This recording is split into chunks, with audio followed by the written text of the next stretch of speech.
kuko nabonye abantu benshi bari bari ahantu nkabona bafite za Bibiliya ariko basoma ijambo bakarikwepa bakanga kurivugaho bakajya kujonjoramo akantu keza karyoshye gusa bakaribyo bahereza abantu. Hanyuma ndabwirwa ngo witegereje, ndavuga yego.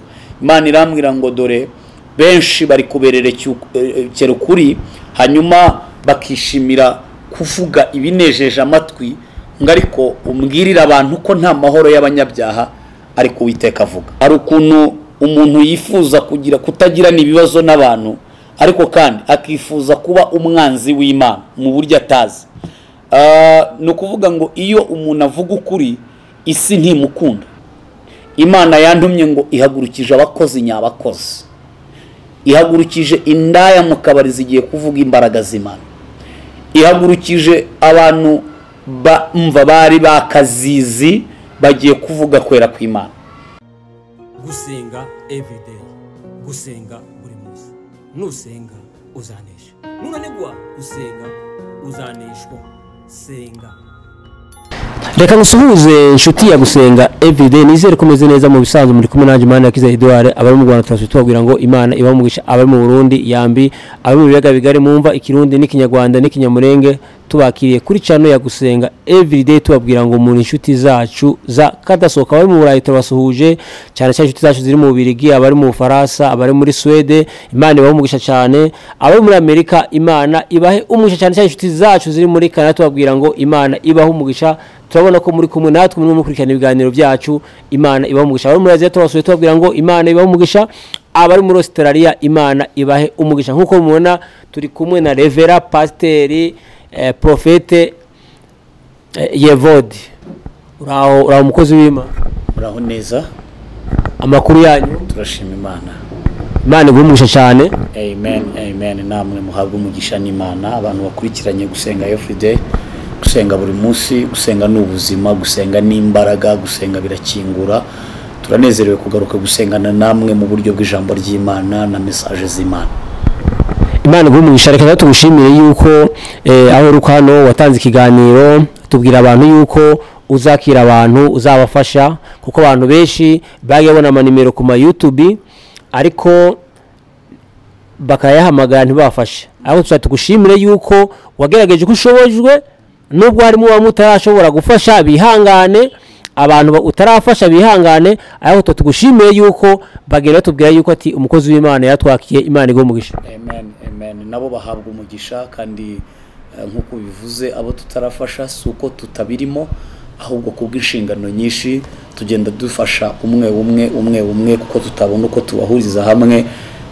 Kandi ndatekereza ko abo twafashije hari aho bavuye, hari n'ahandi Imana ibagejeje. Rero Imana impagurukirije n'ubundi kugira ngo mfashe ibyaremwe byose bihimbaza Uwiteka, abantu bamenye ko Imana igikora, abantu bamenye ko Imana ikivuga. Mu gihe Imana ikimpagaritse imbere yanyu, nzagenda mbafasha uko nshobojwe, hamwe n'umwuka wera w'Imana uri muri twebwe. Imana izajya idushoboza kandi tubashimira ko nabo uko byagenda kose bamwe bari gukizwa. Nshimira bari gukizwa, nshimira abantu bari kwemera Kristo bakamwakira, nshimira n'abayisilamu bampamagara bakavuga bati iyo Mana ivuga noneho natwe wadusengera, nubwo tukiri mu idini ariko dusengere turebe imikorere yayo. Nabyo ntacyo bitwaye, nubwo wenda ari nko kujudginga cyangwa guchallenginga, ariko ni byiza. Deba yanyu ndi kuyikunda cyane kuko hari abampamagaye bari Nyamirambo, hari abandi bampamagaye bari muri Saudi Arabia, hanyuma tuganira ku biyobokamana ndetse na Quran. Bamwe batangira kwemera iby'umwuka wera ko ari izukuri mu bigaragara. So rero ndashimira abantu bumaze kwakira Yesu Kristo nk'umwami n'umukiza ubugingo bwanyu. Shimira n'abandi mwagiye muvuga muti Imana koko iracyariho. Twari twaranze social media zo mu Rwanda, ariko kubw'umukozi w'Imana Imana ihagurukije twongeye kugaruka kuri social media zo mu Rwanda.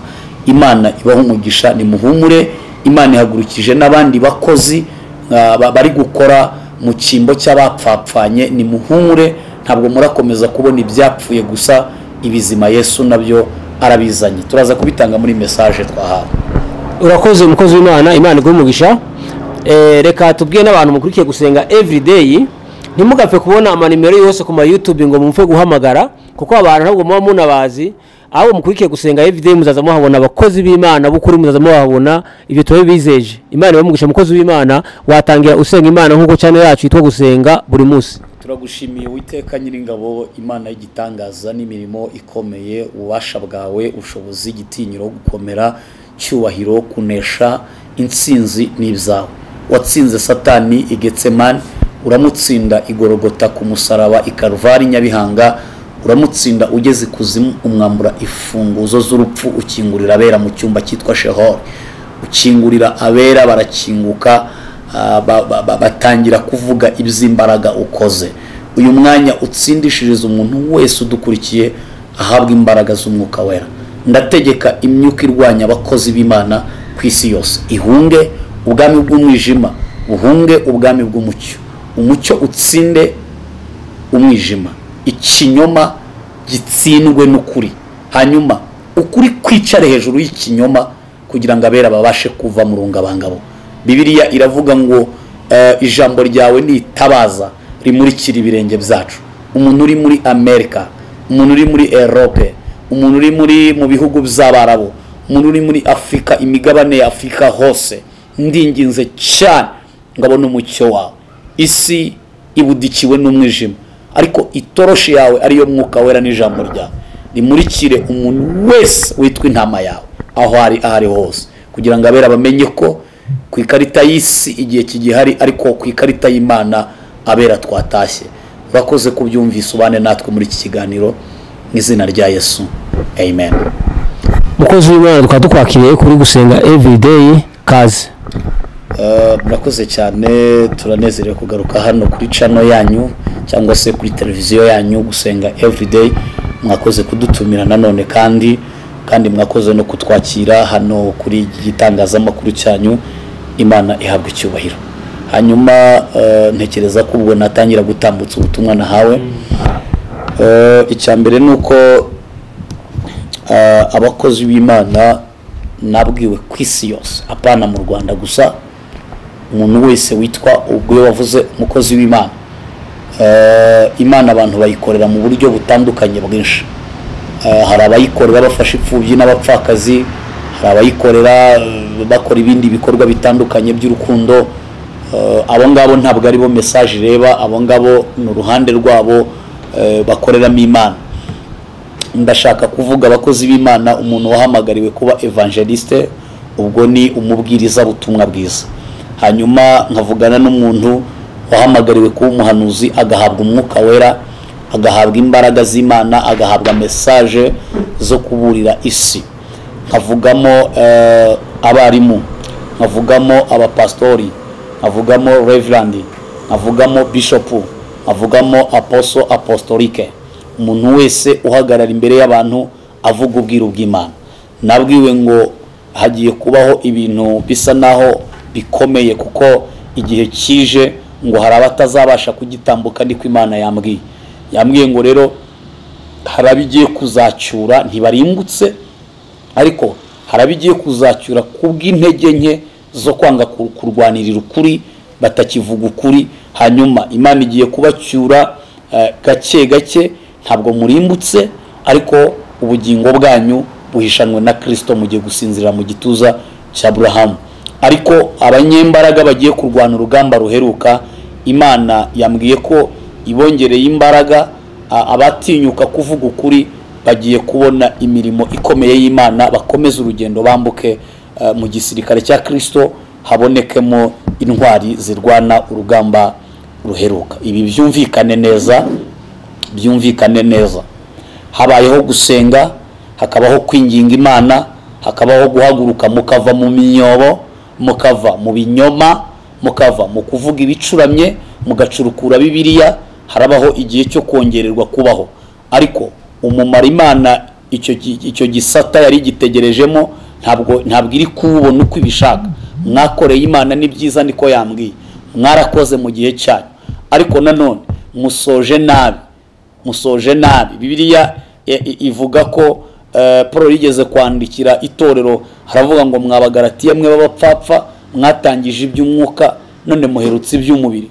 Nshuti zanjye, bene data bakundwa mu mwami wacu Yesu, kubw'imbabazi z'Imana, kubw'ubuntu bwa Kristo mwahawe, nimuhaguruka mukavuga ukuri kw'ijambo ry'Imana. Nabonye intare zibahagarikiye, ariko nimutavuga ukuri kw'ijambo ry'Imana, aheza ni mu bwami bw'Imana. Igihe cyanyu kirimo kiragenda kirangira, kuko nabonye abantu benshi bari bari ahantu nkabona bafite za Bibiliya ariko basoma ijambo bakarikwepa bakanga kurivugaho, bakajya kujonjoramo akantu keza karyoshye gusa bakari byo bahereza abantu. Hanyuma ndabwirwa ngo witegereje, ndavuga yego. Imana irambwira ngo dore benshi bari kubererekera ukuri, hanyuma bakishimira kuvuga ibinejeje amatwi, ngo ariko umbwirira abantu ko nta mahoro y'abanyabyaha ariko Uwiteka avuga. Mukuri rero mwabisigiriza, mwabigira ko mudashaka kwikoraho no wenda no kugirana ibibazo n'abantu bamwe cyangwa n'abandi, ariko Imana yambwiye ngo nimuhitemo. Ari ukugirana ikibazo n'abantu, Imana ikazabakiza abantu, ari no kugirana ikibazo n'Imana, Imana mwagirana ikibazo abo bantu ntibabakize Imana, murahitamo iki? Ndasubiramo, ari ukugirana ikibazo n'abantu, abantu Imana ikazabakiza abantu, ari no kugirana ikibazo n'Imana, iyo Mana yabafata mu ijosi, abo bantu ntibabakuremo akaboko k'Imana. Murahitamo iki? Ibyo bintu bibiri nahawe ngo mvuge. Ndabisubiramo mu buryo nanone bwumvikana kugira ngo hatazagira uvuga ngo ntibyavuzwe. Hari ukuntu umuntu yifuza kutagirana ibibazo n'abantu, ariko kandi akifuza kuba umwanzi w'Imana mu buryo atazi. Ni ukuvuga ngo iyo umuntu avuga ukuri, isi ntimukunda. Kubera iki? Isi ntikunda ukuri. Isi ubwayo Satani yayimanukiye afite umujinya mwinshi, niko Bibiliya ivuga. Hanyuma ngo ashaka uwacoshomera, ngo ni nk'intare izerera. Rero Satani ntakunda ukuri, kandi isi Satani turiho Satani yamaze kuyigeraho, yamaze kuyifata, asa n'uwayoretse. Twe turakora inahasi iwacu. Rero iyo bimeze gutyo, abakorera Satani n'abakorana na Satani ntabwo bishimira umunyakuri. Mbabwiye ibintu ndenze nyuma y'ibyo mpanuye ku butinganyi, ndenze imyobo myinshi, ndenze amacumu menshi, ariko mbonye Imana irengera abantu. Mbonye ukuboko kw'Imana gukura abantu mu rupfu, mbonye ukuboko kw'Imana kundamburwa hejuru, mbona Imana irimo itambuka ku ruhande rwanjye. Bene data rero, kuko ntagiranye ikibazo n'Imana, nkaba nagiranye ikibazo n'abatinganyi n'abandi bantu, n'abandi bumva babyumva ukundi, Imana yangijije urwo rugamba. Ariko noneho kandi mwebwe mu ruhande rwanyu murifuza kugirana ikibazo n'Imana, mukagumana ikibazo urubanza n'Imana, cyangwa murahitamo kugirana urubanza n'abantu, Imana ikazababuranira urwo rubanza. Ijambo ry'ubwenge nabwiwe ngo mbabwire, abantu ntibagukiza Imana mwagiranye ikibazo, ariko Imana yagukiza abantu mwagiranye ikibazo. Muhaguruke muvuge ijambo ry'Imana uko riri, muvuge ukuri nk'uko kwanditse mu mitima yanyu. Dawidi yaravuze ngo nibiki ijambo ryawe mu mutima wanjye, kugira ngo ntagucumuraho. Mwene data, aho uri mu bihugu ibyo ari byo byose, abumva Ikinyarwanda n'abatacyumva, munyemerere batumishi ba Mungu, nimuhaguruke tuvuge ukwera kw'Imana, tuvuge imbaraga zikomeye za Kristo, kuko itorero rya Kristo rirenda gutaha.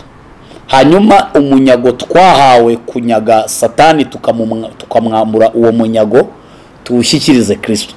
Bibiliya iravuga ngo intama azazicisha mu kuboko kw'iburyo, ariko ihene azazicisha mu kw'ibumoso. Ndakwifuriza muri iki gihe giheruka isi, muri iki gihe cya nyuma gikomeye, Imana ikumfashirize uve mu ruhande rw'ihene winjire mu ruhande rw'intama. Hanyuma message ya kabiri ni ibintu bibiri nahawe mvuga yavuze. Nabwiwe ko nongera gusubiramo abantu. Imana yantumye ngo ihagurukije abakozi nyabakozi, ihagurukije indaya mu kabari zigiye kuvuga imbaraga z'Imana, ihagurukije abantu bumva bari bakazizi bagiye kuvuga kwera kw'Imana. Ariko kandi nabwiwe ikintu gisa naho kitoroheje. Nagiye kubona mbere y'ubwo bubyutse bwo guhagurutswa kw'abo bantu, mbona habayeho igihu, habayeho umwijima, habayeho ikintu kimeze nk'ijoro. Ndabaza ngo ni iki?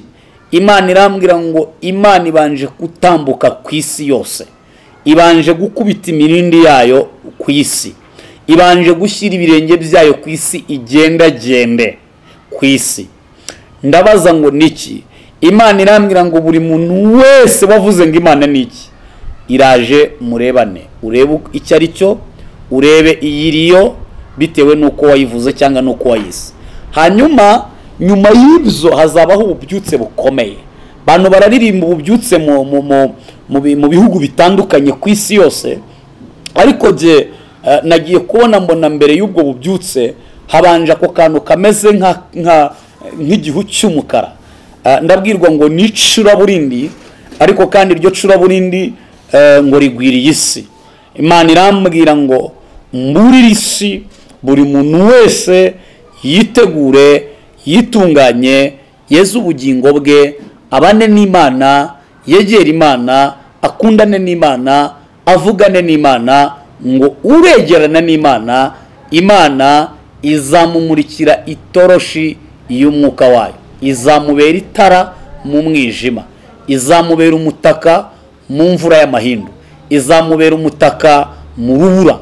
Hanyuma mvuze byinshi muri bikeya, cyangwa se mvuze muri bikeya muri byinshi, gusa nyuma y'ibyo ububyutse burahagurutse. Ibyo bintu mbabwiye hatabayeho gusenga Imana, ni ibintu bisa naho nabonye bigoranye cyane kutambuka muri uwo mwijima w'icuraburindi. Hanyuma ikindi nuko Imana yambwiye ngo dusenge kuri iyi kamera, nuko yanyoboye, yambwiye ngo nimara gutanga iyi message, sinzi nimba hari ibibazo mwabanyamakuru mwe murambaza, ariko je umwuka yanyoboye ko ndahita nsenga. Ubwo nizere ko namwe murumvira umwuka wera mukareka ngasenga ngasoza, kuko nta kindi kintu nabwiwe nyuma y'ibyo. Hanyuma mu rwego rwo kubaha Imana, reka abatuye isi mwese munkurikiranye, mukunda Imana, mwe edohenista abinima, mukunda Imana, mwemera Imana, muce bugufi. Uwiteka ni umuremyi, Uwiteka arashoboye, Uwiteka afite imbaraga, Uwiteka ni umuneshi. Ni muce bugufi, twubaha Imana, dusengera isi, dusengera ibihugu, dusengera Afurika, dusengera Uburayi. Hari ibihugu birimo intambara, abenshi bampamagaye barambwira bati turi kwihishahisha, muhumure, Uwiteka abashyireho uburinzi, abatwikiriza ikiganza cye mu mbaraga z'umwuka wera. Ngiye gusenga mu byiciro Imana yambwiye. Hari ibyiciro bitatu Imana yambwiye. Icyiciro cya mbere ngiye gusengera abantu bakeneye umutaka w'Imana, bakeneye uburinzi bw'Imana, bakeneye ineza y'Imana, bakeneye igitwikirizo cy'Imana, bakeneye umutamenwa w'Imana.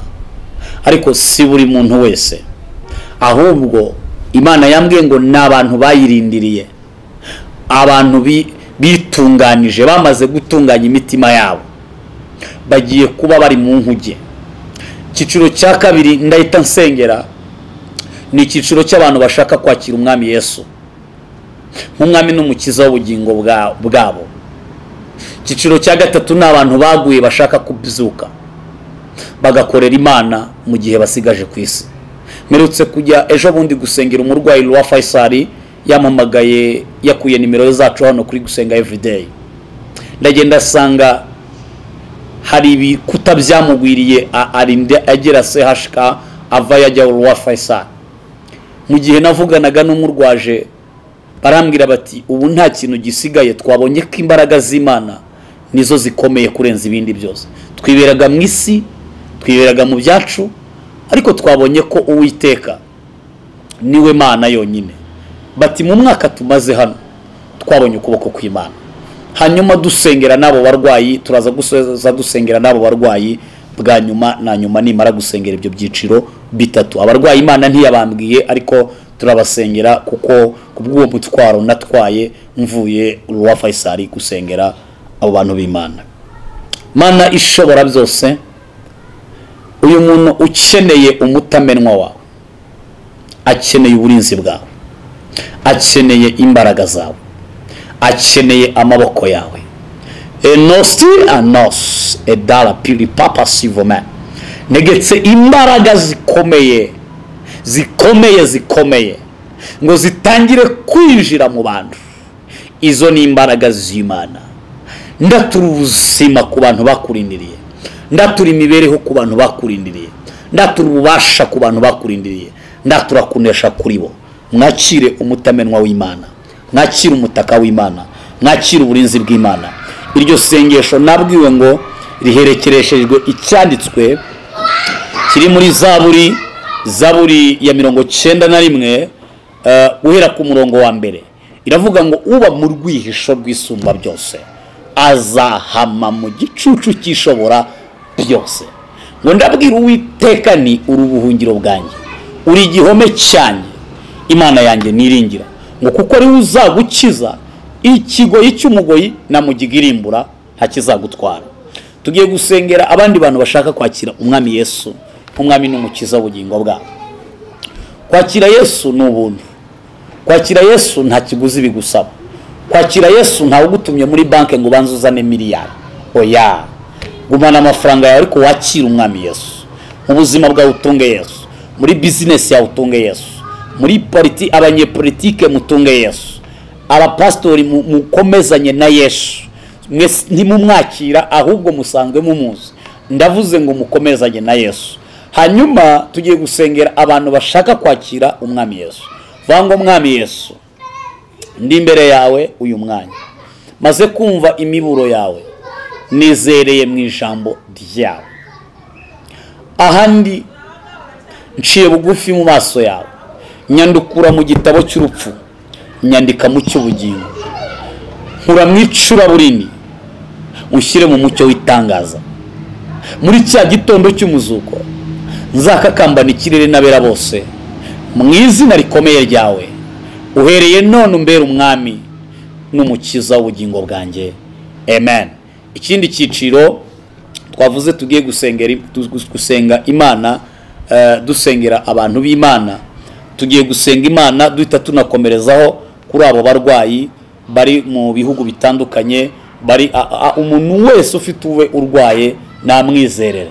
Fata ifoto ye, yaba iri muri telefone cyangwa live bisanzwe, turahita dukomerezaho dusenga. Fada mu izina rya Yesu, ndakwinginze kubw'imirimo yawe. Iki cyiciro cya gatatu nsengeye, ndagisengera ngo abantu babyuke kuko ariko wantumye. Imbaraga zawe ziconnect umuntu wese, kunesha kw'Imana kugaragara. Imbaraga zikomeye z'umusaraba nizihagurutsa abavuga butumwa baguye, nizihagurutsa abashumba baguye, bavuye mu byizerwa bakajya kunywa inzoga.